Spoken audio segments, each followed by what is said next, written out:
Terpujilah Tuhan, dalam nama Yesus kami sambut firman. Haleluya, amin. Silakan duduk Bapak Ibu Saudara kekasih. Saya sampaikan salam sejahtera bagi kita sekalian. Shalom.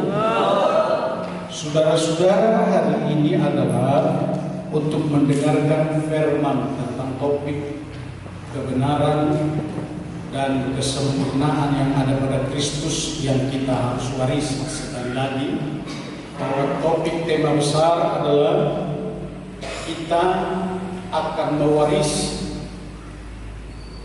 kesempurnaan Kristus di tengah kehidupan ini. Sukar ataupun tidak sukar, ini yang ketiga kali dalam tahun ini juga untuk tetap disampaikan, dibimbing dan dituntut. Saudara, ada rahasia-rahasia yang saya dapat bagaimana sebenarnya untuk menuntun diri ini bisa sempurna. Karena itu kita akan membaca firman Allah dari Yohanes 16 ayat 13 sampai dengan ayat yang ke-14. Beginilah firman-Nya Tuhan. Yohanes 16 ayat 13 sampai dengan ayat yang ke-14. Tetapi Ia akan memimpin kamu ke dalam seluruh kebenaran, sebab Ia tidak akan berkata-kata dari dirinya sendiri, tetapi segala sesuatu yang didengarnya itulah yang akan dikatakannya, dan Ia akan memberitakan kepadamu hal-hal yang akan datang. Ia akan memuliakan Aku, sebab Ia akan memberitakan kepadamu apa yang diterimanya daripada. Demikianlah firman Allah. Untuk kita akan mengambil fokus sebenarnya apakah yang dimaksud tentang firman ini, untuk mengajar kepada semua jemaat, kepada semua orang, kepada semua bangsa-bangsa juga. Karena Yesus Kristus yang datang adalah untuk menyelamatkan seluruh dunia, termasuk semua agama, semua suku dan bangsa. Dalam hal ini dikatakan apabila Ia datang, yaitu Roh kebenaran, Ia akan memimpin kita, memimpin semua orang percaya untuk mengetahui dan terpimpin di dalam kebenaran itu sendiri, dan mengerjakan apa yang Tuhan akan kerjakan atau Tuhan mau dari setiap kita di tengah panggilan. Perhatikan baik, saudara-saudara. Karena itu hari ini kita akan mengenal soal kebenaran. Kebenaran itu ialah kita dibenarkan. Kebenaran itu juga adalah Kristus. Artinya Kristus itu adalah penuh dengan kebenaran. Tidak ada coret-coret di dalamnya. Tidak ada juga cengong-cengong atau tekong-tekong atau belang-belit atau sesuatu yang bersifat duniawi yang ada pada Kristus Yesus. Dan tentang Kristus Yesus inilah yang diberitakan kepada setiap orang bahwa di dalam dirinya adalah kebenaran. Dan layaknya Dia, saya ulangi, dan layaklah Dia untuk menjadi Tuhan dan Juru Selamat serta bisa untuk menebus dosa manusia. Dalam kebenaran itu dikatakan adalah ketika Roh kebenaran ada pada kita, termasuklah Roh Kristus, termasuklah Roh Allah, tapi dikhususkan adalah dalam kebenaran yang dimaksud adalah maka kita terpimpin kepada keseluruhan kebenaran. Shalom, saudara. Saya mau beritakan kepada kita sekalian betapa pentingnya kebenaran. Sebab kebenaran itulah yang membuat kita tidak terjerat dengan hukum. Amin, saudara.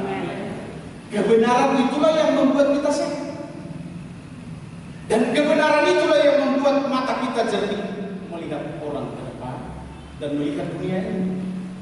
Oleh karena kebenaran itulah maka sehatlah jantungmu dan sehatlah segala sesuatu yang ada padamu, dalam titipan Allahmu untukmu menjadi seorang manusia yang sesungguhnya Tuhan punya rancangan dalam. Perhatikan baik saudara-saudara. Soal mengenal kebenaran itu adalah dikhususkan, ditujukan adalah supaya dimiliki orang-orang percaya. Jangan katakan aku percaya, tetapi apabila engkau tidak benar dan tidak mau berusaha dalam dirimu untuk membuat benar, maka engkau adalah pembohong di hadapan Allah. Atau anak-anak gampang hanya ngomong doang seperti itu. Tetapi hari ini saudara-saudara sedang dibimbing. Dan saya percaya saudara yang hadir hari ini adalah ada tangan Tuhan yang sedang menuntunmu boleh datang di tempat ini. Kita berikan tepuk tangan. Sebab jikalau di tempat ini GBI Harmoni sedang punya visi adalah menuai jiwa, menjangkau jiwa, supaya jangan menjadi gereja-gereja biasa aja, rutinitasnya yang dikerjakan atau menjadi kegiatan, melainkan tidak pernah punya beban bagaimana menjangkau jiwa. Tetapi gereja ini seluruh pelayan adalah diurapi, diutus dan ditugasi untuk menjaga jiwa. Karena dalam penjangkauan itu untuk menyenangkan hati Tuhan, Yesus datang dalam kebenaran itu adalah untuk menyelamatkan sisi dunia. Jadi bagaimana kita untuk menuju kepada kesempurnaan dalam kebenaran itu adalah seperti hati Yesus, seperti hati Kristus akan menjadi warisan bagi kita, supaya kita juga bisa menjadi alatnya. Seperti tema pada minggu lalu adalah supaya engkau dan aku bisa menjadi pokok keselamatan bagi dunia ini, bukan menjadi pokok yang lain, menjadi pohon keselamatan itu. Kita berbicara tentang keselamatan, kita mengajarkan orang lain tentang keselamatan, dan yang paling penting lagi adalah kita memberikan keteladanan tentang keselamatan itu. Saudara, ini yang mau saya sampaikan kepada kita sekalian, karena roh kebenaran itu adalah sudah diberikan, katakan amin, supaya saudara-saudara pun peka dalam perkembangan apa yang sedang dikerjakan oleh Kristus dalam dunia ini. Dia mengutus kuasa roh, dia mengutus roh kebenaran yang dimaksud adalah supaya kita ini semua berkata-kata tentang dari dia, oleh dia, bagi dia lah kemuliaan selama-lamanya. Dengan kata lain, supaya saudara-saudara jangan berkata-kata dari diri sendiri. Pikirmu rupanya ada banyak waktu saudara-saudara dalam kehidupan orang hanya berkata-kata dalam dirinya sendiri, untuk dirinya sendiri, dan dirinya sendirilah yang ada di tengah kemuliaan atau sesuatu yang menjadi hormat atau upah yang ada di dalam. Hari ini saudara-saudara kita harus sadar di dalam ini.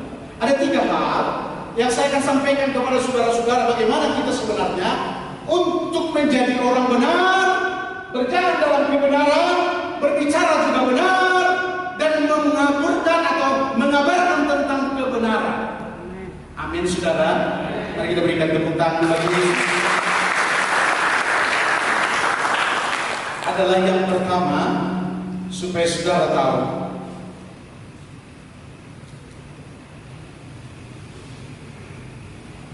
Yesus adalah Tuhan yang harus kita teladani. Itu yang pertama. Amin saudara. Jadi saudara akan berkata begini, sudah biasa. Sudah biasa kita dengar itu kan, supaya menjadi teladan.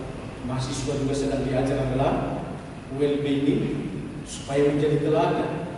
Jemaat diajar menjadi teladan.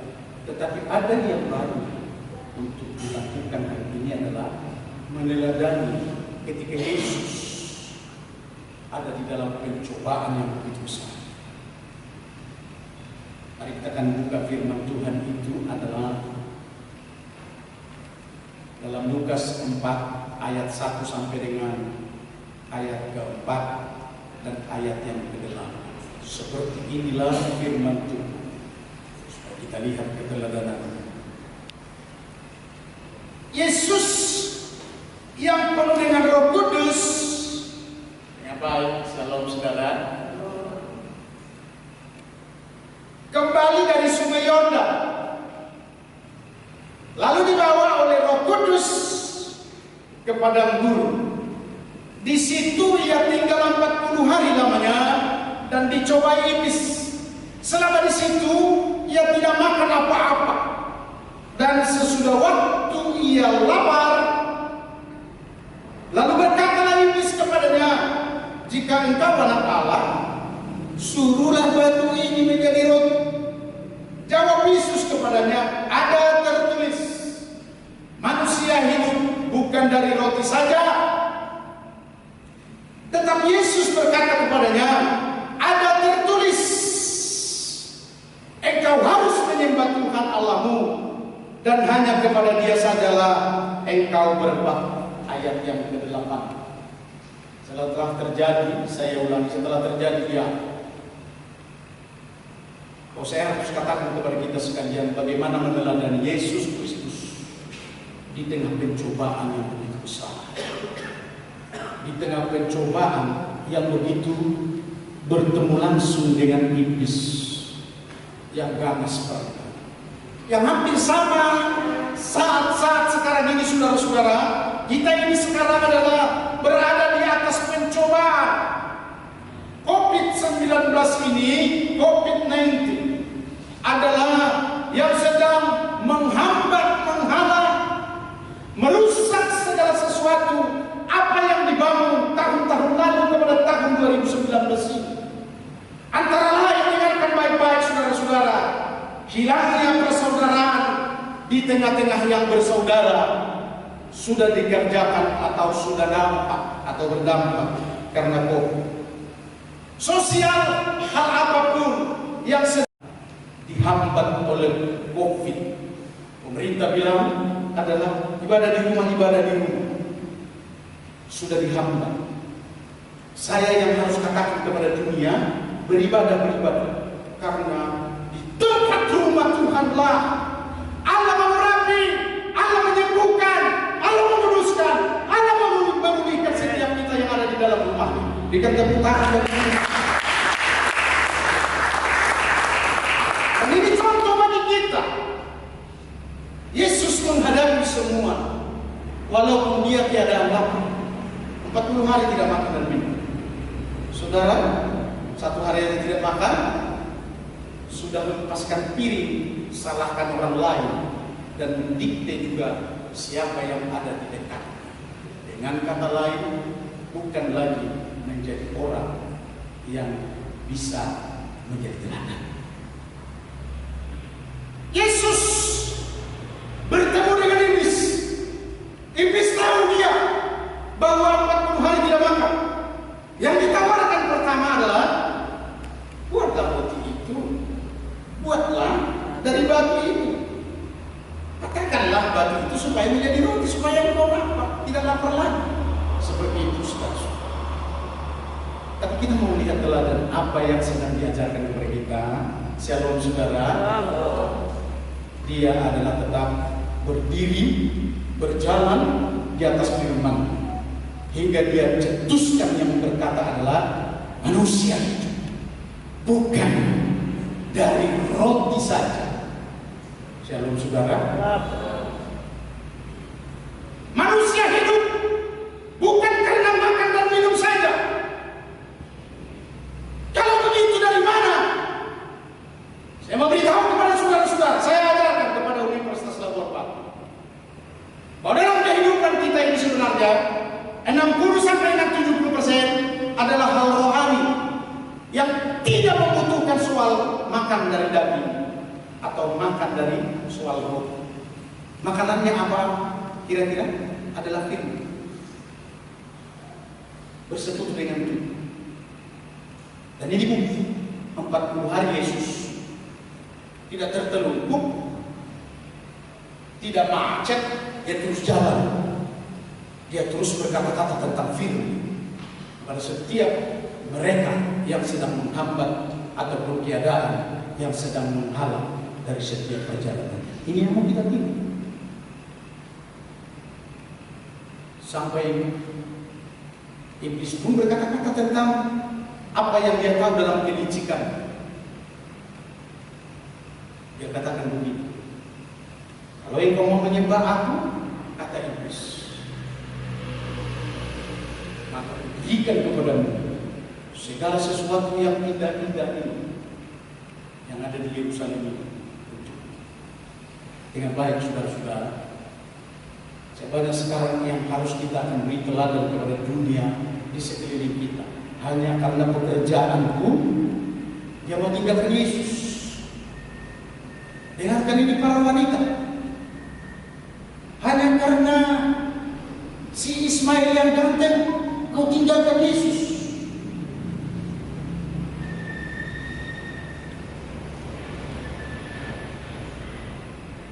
Yesus tidak demikian, memberikan jawaban tentang ada tertulis. Shalom saudara. Saya harus beritahu kepada kita sekalian tentang keteladanan ini adalah supaya kita ini semua penuh firman. Amin saudara. Betapa malangnya gereja adalah tidak mengerti atau jemaat tidak mengerti tentang firman. Kegiatannya adalah hanya pakai jas dan kor di dalam gereja. Haleluya, haleluya, haleluya. Tapi firman dia tidak tahu. Sedangkan Injil itu adalah kekuatan Allah yang menyelamatkan. Amin. Berikan tepuk tangan bagi Yesus.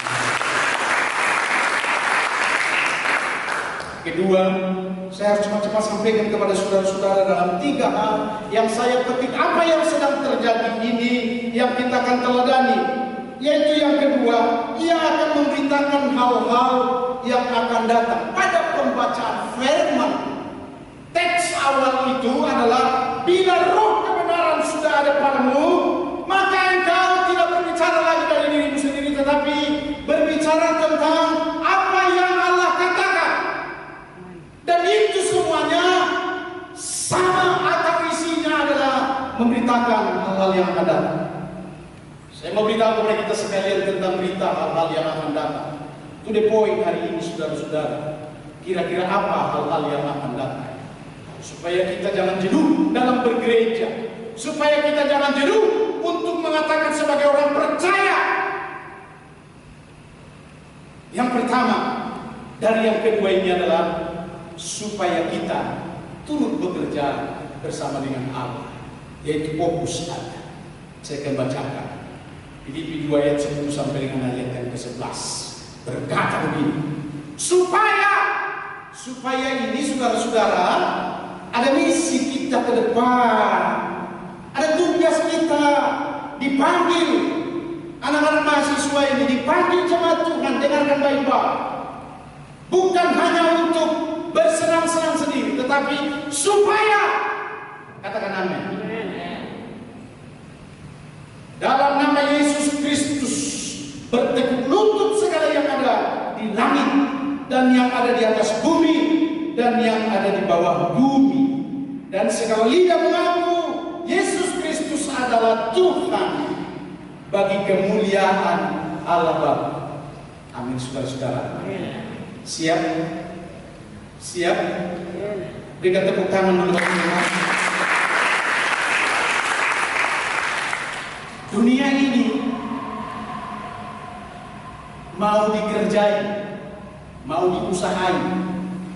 Itu sebabnya roh Tuhan dicurahkan ke dalam dunia ini.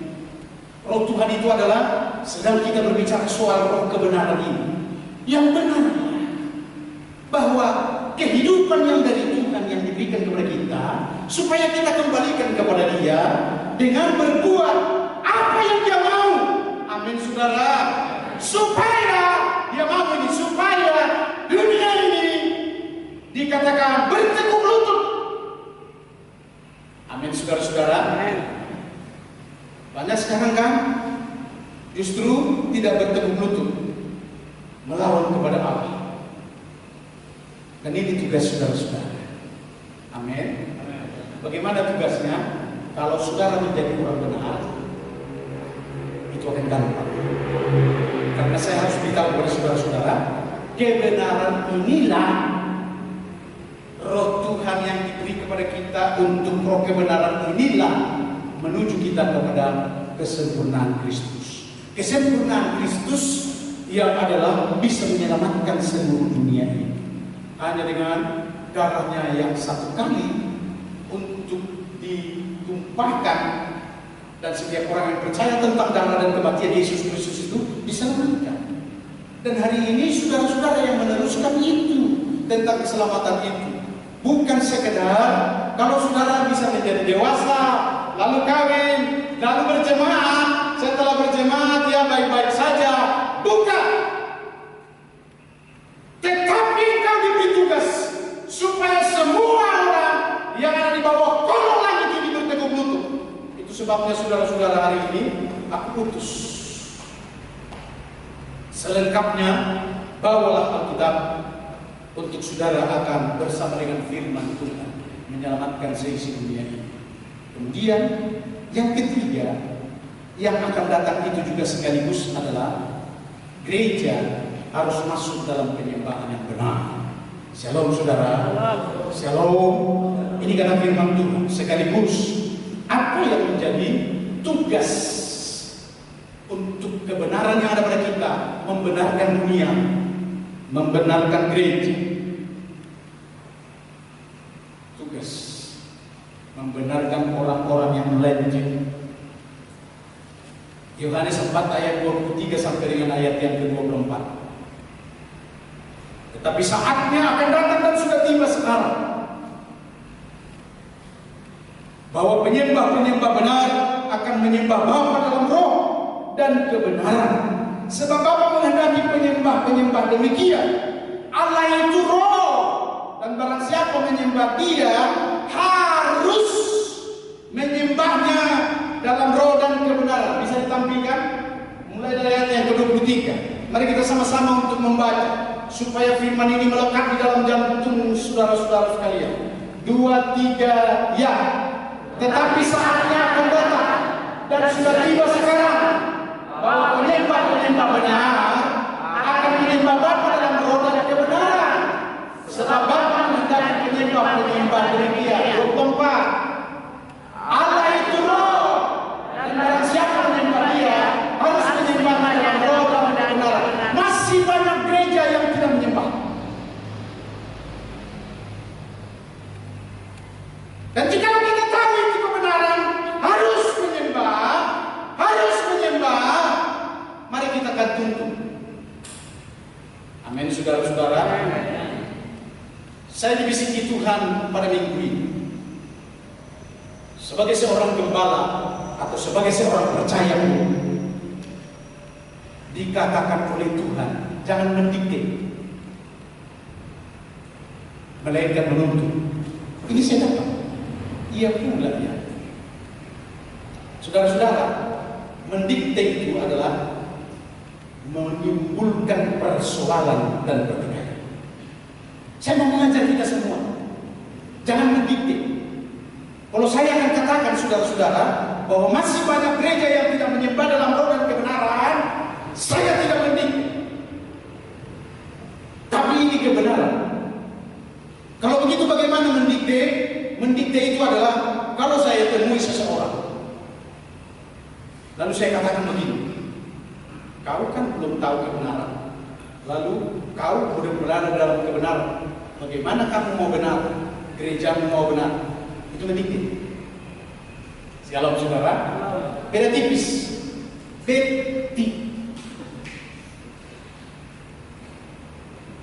Saya itu supaya jangan terjadi permasalahan dan persoalan, engkau benarkan dirimu, berikan teladan kepada mereka. Dan satu kali kalau mereka bertanya begini, kok ada penyembahan dalam roh? Baru kau jawab. Berikan tepuk tangan begitu. Amin, saudara-saudara. Itulah penuntunan itu. Apa mereka akan bertanya? Bertanya. Orang ini, saudara-saudara, menjadi anak, kok sudah tahu menjadi menyembah, sementara dia bapak sudah uban semua, kok nggak tahu menyembah? Pasti akan menimbulkan pertanyaan. Bagaimana caranya? Ada tertulis. Katakan begitu. Amin, saudara. Amin. Soal ada tertulis ini menjadi tugas kita, saudara-saudara. Betapa sayangnya banyak gereja belum menyembah dalam roh. Bagaimana rupanya menyembah dalam roh? Kita sedang berbicara hari ini adalah roh kebenaran akan membimbing kita supaya menjadi orang-orang benar dan membenarkan situasi. Katakan amin, saudara. Dunia ini perlu dibenarkan. Kenapa? Melenceng dunia ini. Kalau kita melihat bangsa-bangsa yang hanya membangun negaranya, yang hanya membangun segala sesuatu di tengah kebangsaannya tanpa Kristus. Sementara Yesus sudah katakan begini, di luar aku, kamu tidak dapat berbuat apa-apa. Dengan maksud dan tujuannya adalah supaya semua yang hidup di bawah kolong langit ini adalah memberi kemuliaan bagi Dia, memuji Dia, dan membesarkan nama Yesus Kristus Tuhan. Sehingga saya harus berkata, saudara-saudara, APBD, APBDN, ataupun sosial dan segala program yang ada dalam pemerintahan harus dan wajib untuk membuat umat ini semua mengenal akan Tuhannya dan beribadah dengan khusus hanya kepada Yesus Kristus Tuhan. Berikan tepuk tangan.